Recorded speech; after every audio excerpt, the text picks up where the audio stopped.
Hello, magandang araw mga kabarya. Welcome back dito sa OMG TV channel. Ang pag-usapan natin mga kabarya, itong nabili ko sa Bulacan, itong aking package. So ayan makikita nyo ang pangalan, OMG TV. So ayan, ito ay galing sa Bulacan. So kararating lang kahapon mga kabarya, kahapong mga 3 PM. Kaya bubuksan ko ito ngayon at i-video ko na rin. Tapos i-update natin yung mga price, kung anong mga presyo ng mga bariyang ito. So bago ang lahat ay alamin muna natin yung laman. So ito na mga kabarya, bubuksan ko na. At kung ano itong laman ay yun ay ating pag-usapan sa ngayon. Ito ay nabili ko sa Bulacan mga kabarya. Ilang beses na rin ako nakabili doon ng mga barya na ang naka-deliver ay yung GNT. So dapat ay isang araw lamang, ngunit itong hawak ko ngayon ay umabot ng 2 araw. So, okay pa rin kasi hindi naman masyadong matagal. So ito na mga kabarya, bubuksan natin. Nakalagay na sa box itong mga barya. So ganito mga kabarya, kung kayo magpa-ship ng inyong mga barya ay kailangan ilagay nyo sa box na kahit alugin ay hindi maramdaman noong nag-alog na barya ang laman. Para safety yung ating mga barya ay kailangan hindi siya aalog. So para parang isang item lang yung laman. So ayan, ito lang ang laman mga kabarya. Itong aking package. So ito, marami-rami nito. Merong nakabalot sa isang plastic. So ito yung mga dollars. So meron ding 1 piso big, saka merong Marcos. So itong hawak ko ay yung Marcos na 1975. So ito ay ating pag-usapan din mga kabarya. I-update natin ang kanyang price para malaman natin kung magkano na rin ang presyo sa ngayon. Okay, meron ding ilang pirasong 1 piso sirisal na kasama rin dito. Tapos itong mga quarter dollar. So may ilang piraso din dito.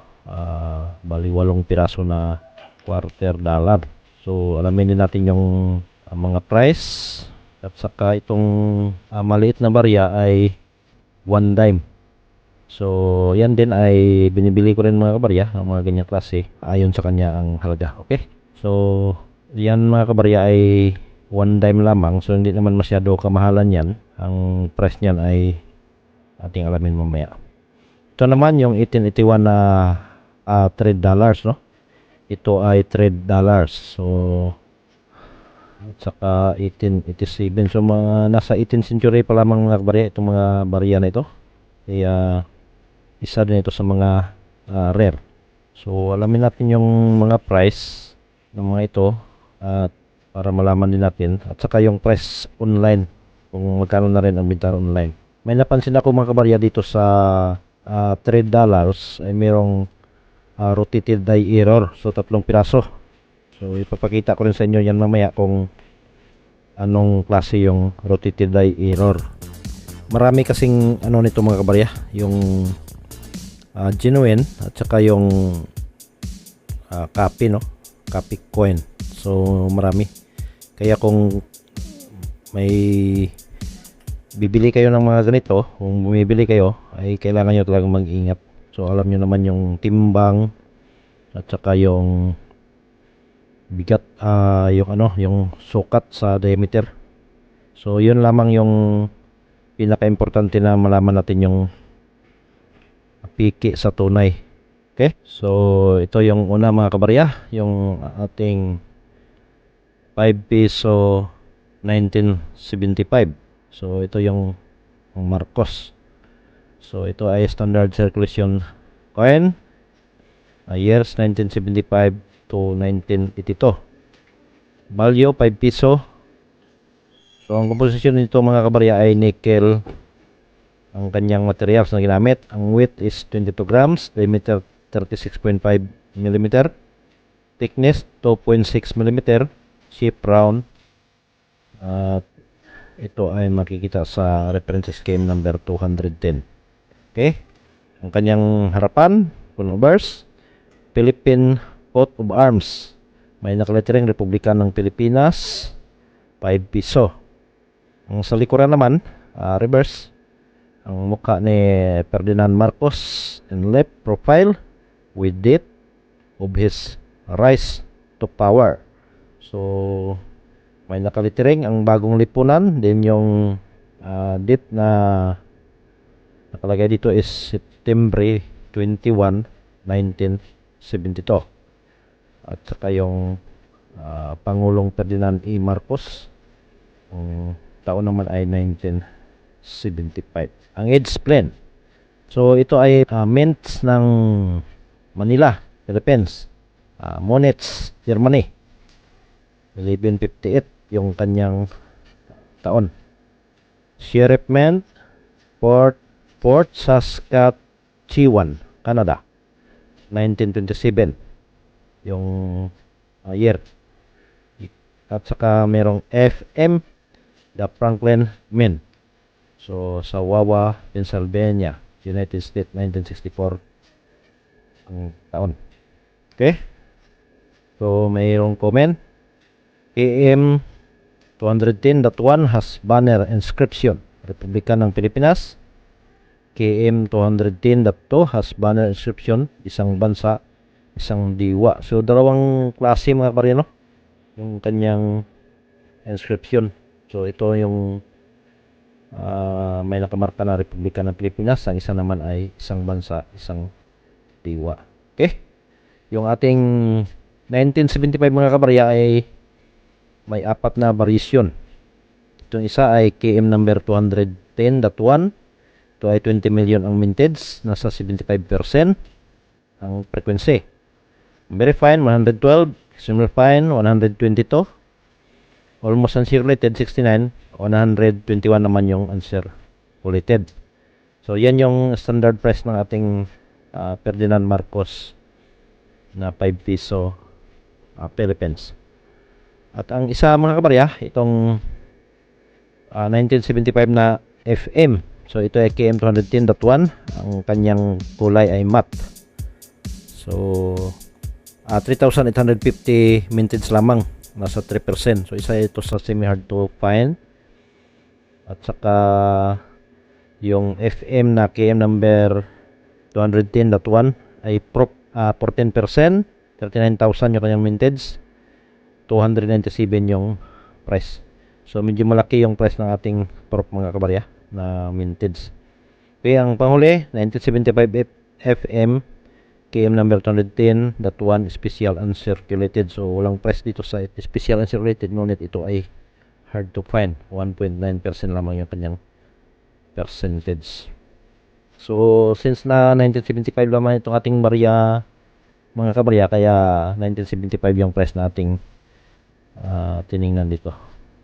At ang price naman niya online mga kabarya ay ipa-plus din natin dito, no, yung price niya online, kasi sa ngayon ay sobrang taas na talaga ng price online ng mga ganitong klaseng mga barya. So meron tayong example dito. Ito ay coin 1975 Ferdinand A. Marcos, rare coin. Ang kanyang price dito ay 9,500 pesos. Napakalaki. Ito isa naman, rare coin 1975 Ferdinand Marcos, nasa 499 yung isang piraso. Okay? So yan yung dito sa ating Ferdinand Marcos na 5 piso. At ang talakayan ngayon mga kabarya, itong 1 piso na Big Jose Rizal. So ang ating 1 piso Jose Rizal, ito ay standard circulation coin, year 1972 to 1974. Ang kanyang value ay 1 piso or 1 HP. Ang komposisyon, nickel brass. Ang bigat, 14.45 grams. Diameter, 33 mm. Thickness or ang kapal is 2.17 mm. Ang hugis, bilog. So, ito mga kabarya ay demonetized na noong March 30, 1980. Ito ay makikita sa reference scheme number 200.03. Ito ang kanyang harapan. The arms of the Philippines with the date at the bottom. May nakalitering Republika ng Pilipinas, Bangko Sentral 1972. Translation is Republic of the Philippines. Central Bank 1972. So, ang kanyang likuran mga kabarya, ito yung reverse.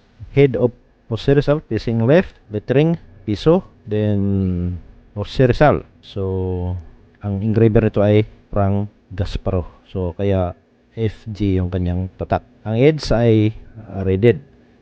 So, ito naman yung mga kung saan ito ginawa mga kabarya, mga mint. So, ito ay United States Mint, Denver, United States, 1906 yung taon. At saka United States Mint, San Francisco, United States, 1854 yung date. Ito ay 1972 at saka 1974 lamang. So, alamin na natin lahat yung kanyang mga price.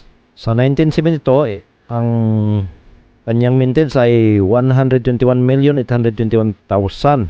So, nasa 82% ang frequency. So, marami-rami itong mga price niya mga kabarya, no? Ang good condition is 15, very good 20, fine 23, very fine 32, extremely fine 41, almost uncirculated 50, and 51 naman yung uncirculated. Kompleto mga kabarya ang detalye sa mga presyo. Ang 1974 naman ay 45,631,000. Ito ay 38% ang frequency. Ang good condition 7.36, very good 10, fine 13, very fine 26, extremely fine 28, almost uncirculated 38, uncirculated 57. So yan ang pinakamahal dito sa ating 1974 na 38% yung common condition. Ito namang 1974 na prop mga kabarya ay 10,000 lamang yung mintage. Ito ay hard to find talaga mga kabarya. 1.8% yung kanyang percentage. So walang price na nakalagay dito. Alamin natin mamaya sa online kung magkano yung price. Okay? So hanapin natin yung online yung mga kabarya na price para malaman natin ang halaga nito ating mga 1 piso Rizal. So ito na, meron akong napansin dito na mga presyo. Coins, PH, 1 piso 1974 Dr. Rizal, Brilliant, uncirculated. So ito ay nasa 1,500 yung kanyang price. So bago, no? Brilliant yung kanyang kondisyon. At ito pa, may isa 1972 1 piso coin. Ito ay nasa 3,500 naman yung kanyang price. At ito na mga kabarya yung prop. So 1,000 piso pala itong nakalagay dito na prop, ay 50,000 din yung kanyang price. So kasama na rin yan sa 1 piso. Ngunit 50 pesos yun yung mga kabarya. Ang 1972 at 1974 Rizal piso coin, ito rin mayroong 5,000 din dito na presyo. So napakalaki talaga ng price mga kabayan ito ating mga old coin na 1 piso. So pag standard ang gusto niyo ay meron ding price dito na standard Jose Rizal piso 1972, 20 pesos yung isa. So yan mga kabayan, no, ang mga price ng ating 1 piso galing dito sa online na mga seller, no, selling online. Kaya medyo lumaki na talaga yung mga halaga. So paalala lang mga kabarya, ito ang lagi nyong pagkatanda, no, yung mga price online ay hindi yon collector's price. So iba ang sa collector price, no, isa dito sa online price. Yung price online ay selling price ng mga online seller yung mga kabarya. So pag collector price ay iba, hindi sila magkapareha. So nagdepende na doon sa usapan ninyo ng collector o buyer kung magkano ang kuha nila sa mga nitong klaseng mga barya. Kasi ang price nito mga kabarya sa collector ay pantay-pantay lamang.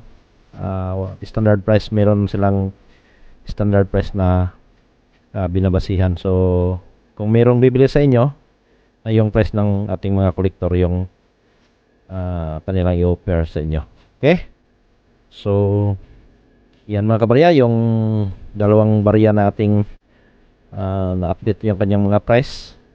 So marami pa sana ito yung galing dito sa nabili kong package galing Bulacan.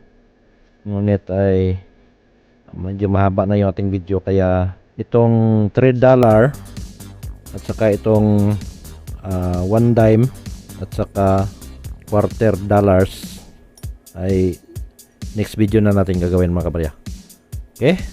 So sa ngayon ay ito lang muna at maraming salamat sa inyong panood.